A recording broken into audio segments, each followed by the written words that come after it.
Janine Togono, 22, Philippines. Okay, good morning, universe. Good morning, world. Okay, so I'm your host for today, Beth Chai of the City Health Office. So sit back, relax, and enjoy the show. Handa na ba kayo? Ay, wala pa kapangapi sa dalawang kasya.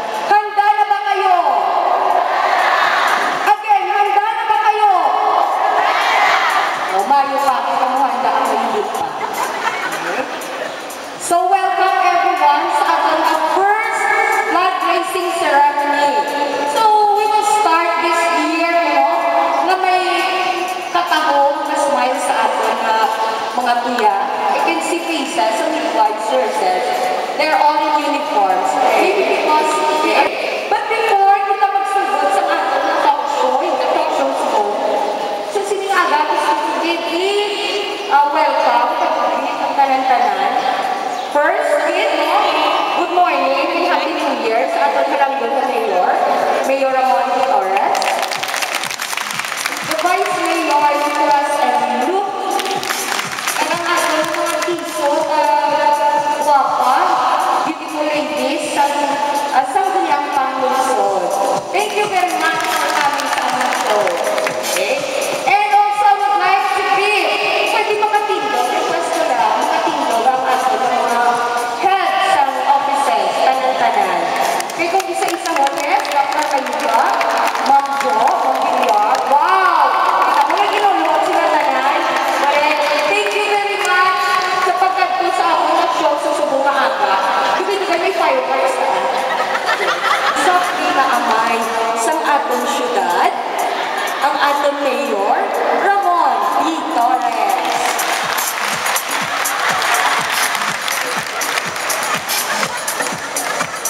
Good morning, Mayor. Another one is very active.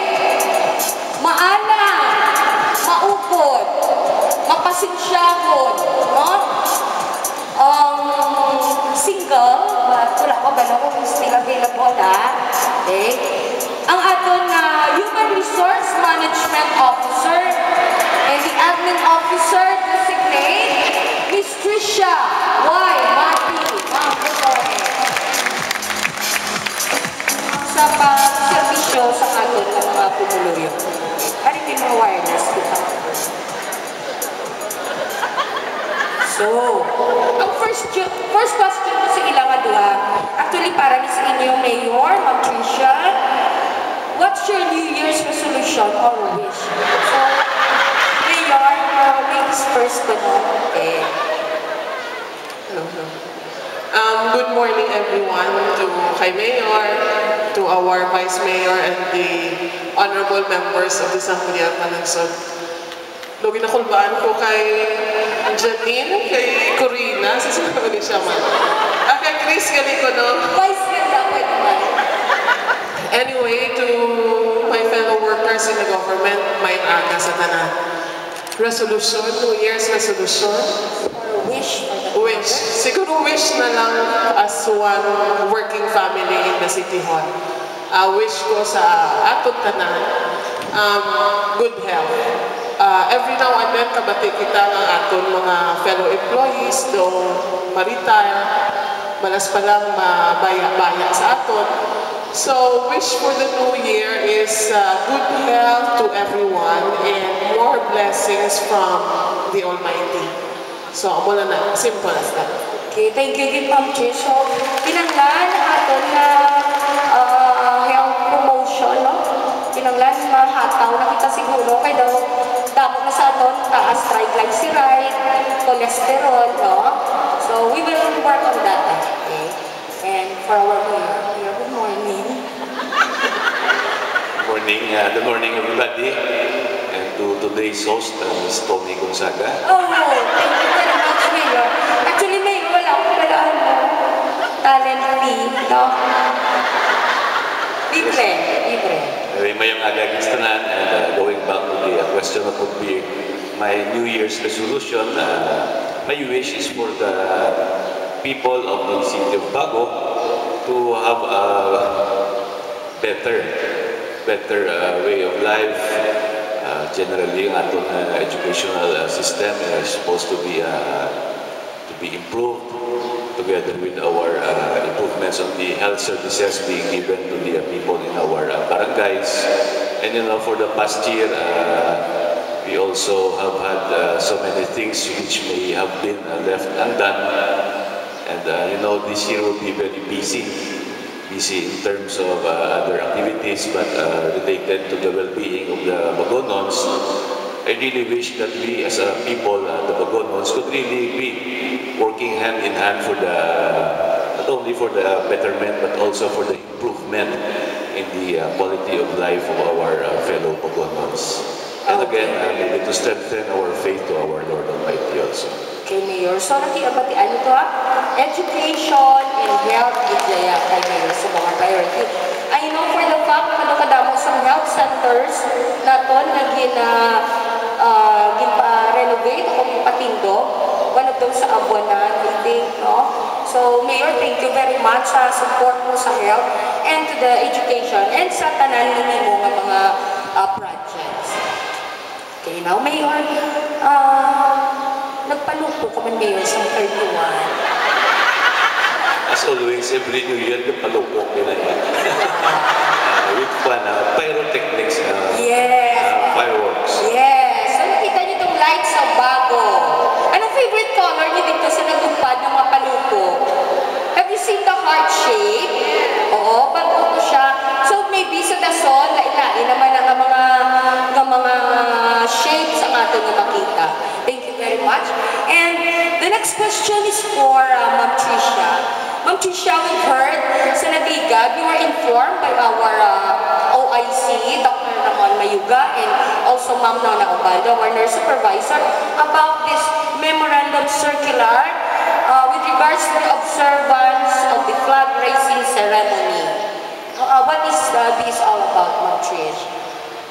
Actually, there's a memorandum circular issued by the Civil Service Commission. If I am not mistaken, it is number 19 of 2012. And in compliance with that, our city mayor also has issued Executive Order number 25 or 26, December of last year.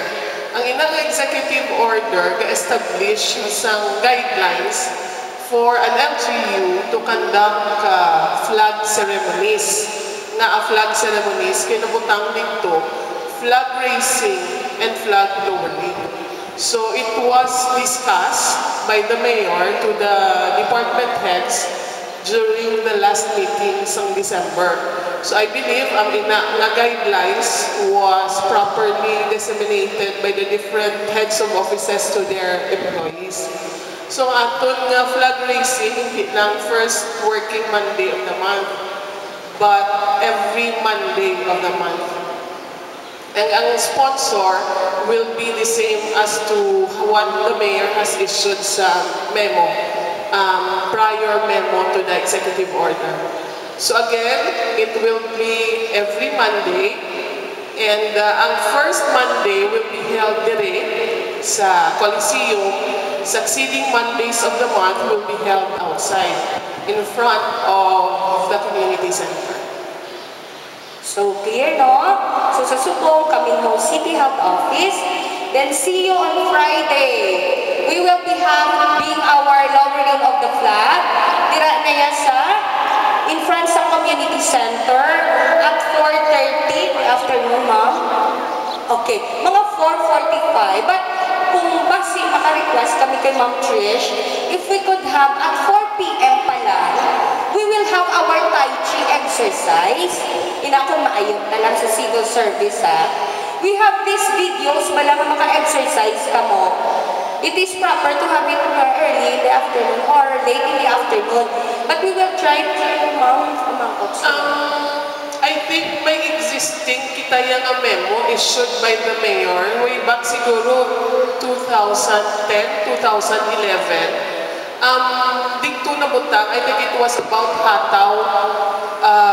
That is also in compliance with memorandum circular issued by the Civil Service Commission. Kag kung wala ko nalipat, ang ina nga may mga ginisyon ni Mayor, nag-state dito nga every Friday, 4 o'clock, may ara kita physical fitness activity to be spearheaded by the City Health Office. So, kung gusto nyo na dayon nun, pwede kaya may existing kita yan na memo from the City Mayor. Okay, so parang tapos that we will have our meeting after this naman. Okay? Thank you very much, Ma'am, sa pag-explain. See you every Monday. Second Monday, anak kita dira sa community center, in front of community center. Then on every Friday, may lowering of the flag. So, mabalaan, tagili kung sino huli, under time, dapat 4:45, dapat 15 minutes na lowering of the flag, ma-out na kita sa aton offices. So, see you guys. No? Pati si Mayor, may para na yan. So, last question, Mayor. Any plans for the final message for our televiewers, Facebook likers? Okay. Mayor, any final message? Okay, as a final message, as what we have reiterated to our department heads, last December, we were able to make do with our budget in 2012, but I informed them that the effects of those reductions will be felt this year. That's why we are enjoining everybody, especially the department heads, to be observing austerity measures this year 2013 for us to be able to cope up with all our what you call this maybe kakulangan in terms of our IRA share. We will be having an increase, but we will be starting the year with a very, very minimal amount left in our unappropriated surplus. So we have to make do with what is being budgeted as, but we have to curtail so many measures like traveling, gasoline expenses, electricity, and water bills. So we are enjoining each and every one of you to really be reasonable enough to really be requesting only 4 things or measures which will really lead down to the benefit of our people, not just for a few.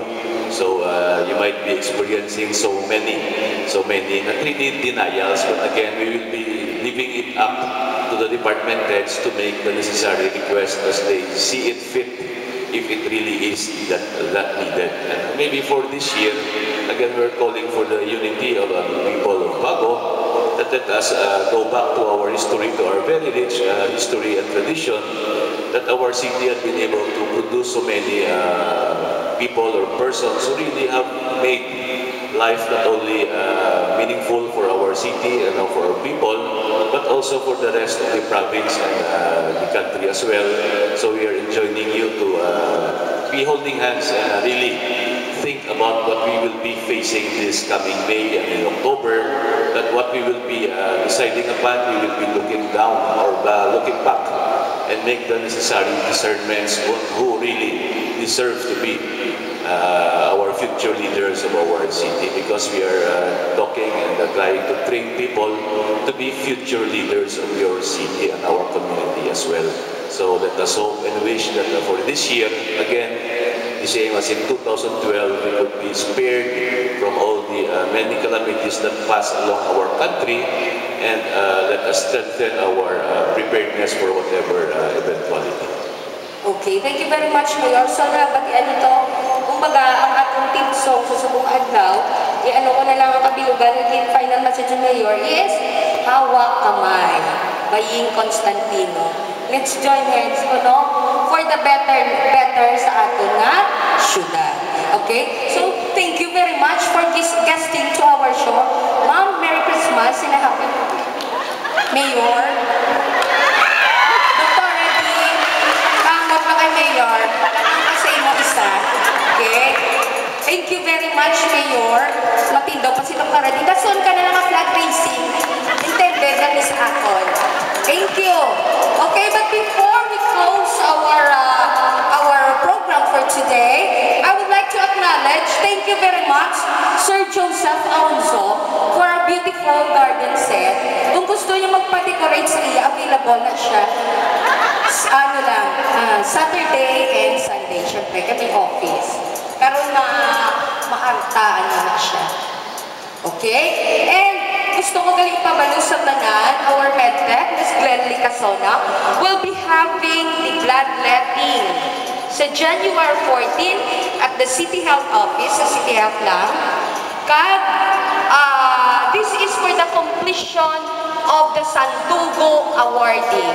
Mayor, personally, gina-request ni Ma'am Glenly, there are pictures siguro nga kulang pa because ano ka na sa Hall of Famers sa Sandugo. And for those of you who wants to have your blood, share naman sa aton na nagkakailangan, January 14 again. Please, don't hesitate. Ang isa niya nakabag na dugo, nakukit sina ang mabulig sa inyo tanan. So once again, this is your show. This is your time. It's... wala pagitman sila kapangapi sa dalawang akasya. Thank you very much and good morning.